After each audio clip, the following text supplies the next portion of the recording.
Bayangkan jika Indonesia dan Malaysia bersatu menjadi satu negara besar bernama Indonesia Raya. Kekuatan ekonomi, militer, dan budaya akan jadi kekuatan raksasa di Asia Tenggara. Tapi tahukah kamu, rencana ini ternyata pernah ada, bahkan hampir terjadi.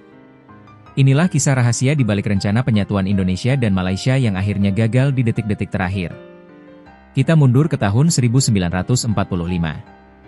Saat itu, Indonesia dan Malaya, yang kelak menjadi Malaysia, masih berada di bawah pengaruh Jepang, di penghujung Perang Dunia Kedua.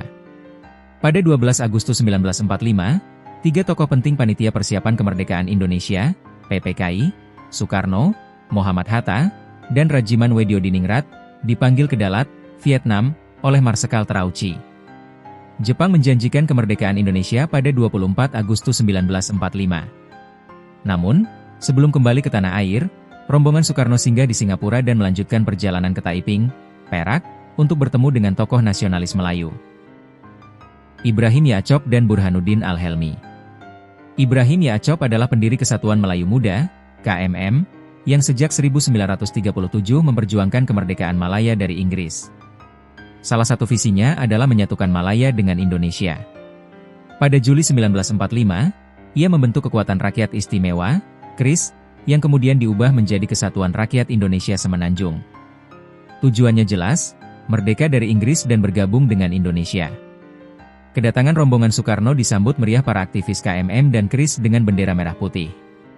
Semua ini terjadi dengan sepengetahuan Jepang, yang mendukung ide besar bernama Negara Indonesia Raya, sebuah federasi yang mencakup Hindia Belanda, Malaya, Singapura, dan Kalimantan Utara. Di Perak, Soekarno disambut langsung oleh Ibrahim Yaacop, para petinggi KMM, dan jenderal Jepang bernama Umezu. Dalam pertemuan itu, Soekarno berkata, "Mari kita ciptakan satu tanah air bagi mereka yang berdarah Indonesia."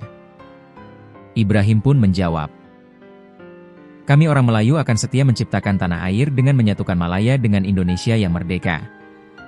Pertemuan berlanjut ke makan siang bersama, sebelum rombongan kembali ke bandara. Momen ini menjadi simbol komitmen awal persatuan kedua bangsa. Namun, tidak semua anggota rombongan setuju dengan ide ini.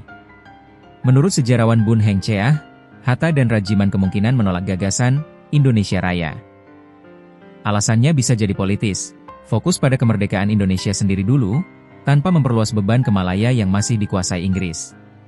Meski ada pro dan kontra, rencana ini masih terbuka, sampai sebuah peristiwa besar mengubah segalanya. Pada 14 Agustus 1945, Jepang resmi menyerah kepada sekutu. Kabar ini memicu aksi cepat para pemuda Indonesia yang mendesak Soekarno-Hatta memproklamasikan kemerdekaan segera, tanpa menunggu janji Jepang pada 24 Agustus. Ketegangan memuncak ketika keduanya diculik ke Rengas Dengklok pada 16 Agustus. Sehari kemudian, pada 17 Agustus 1945, Indonesia merdeka. Dengan kemerdekaan Indonesia yang diproklamasikan lebih awal, skenario Indonesia Raya pun otomatis gugur. Ibrahim Yaacop kemudian harus memikirkan ulang strategi kemerdekaan Malaya. Malaysia baru benar-benar merdeka 12 tahun setelah Indonesia, tepatnya 31 Agustus 1957. Walau gagal, ide Indonesia Raya meninggalkan jejak sejarah unik, membuktikan bahwa pernah ada upaya menyatukan dua bangsa serumpun di bawah satu bendera. Namun, faktor politik, geopolitik, dan realitas kolonialisme membuatnya tak pernah terwujud. Bayangkan jika ide Indonesia Raya benar-benar terjadi, gabungan sumber daya alam, kekuatan ekonomi, serta kekuatan militer akan menjadikan negara ini salah satu yang terkuat di dunia. Tapi sejarah berkata lain. Kini, Indonesia dan Malaysia tetap berdiri sebagai dua negara merdeka, namun terhubung oleh sejarah, bahasa, dan budaya yang sama. Inilah kisah rencana rahasia penyatuan Indonesia-Malaysia yang nyaris menjadi kenyataan, namun kandas di detik-detik terakhir. Sejarah bukan hanya tentang apa yang terjadi, tapi juga tentang apa yang hampir terjadi.